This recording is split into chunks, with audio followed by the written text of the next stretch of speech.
Yung ampalaya meron ng tubo. Yun na, yung tatlong mini paso natin. Ito din. Pagkakapangin na natin.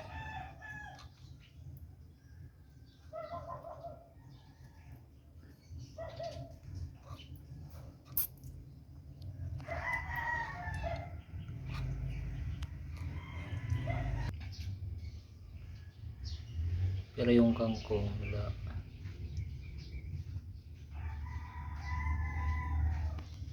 Naunahan yung kangkong, nasira pa.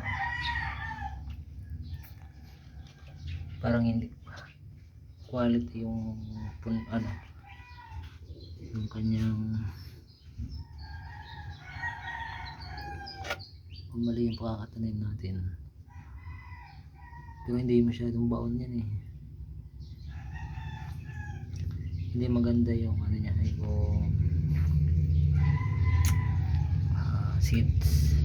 Di tulad dun sa ampalaya na nahinog lang, tapos tinanim lang natin. So itong kangkong hindi magandang variety yung ano niya, or hindi na maganda yung variety, hindi rin maganda yung lupa, masyado matigas yan eh.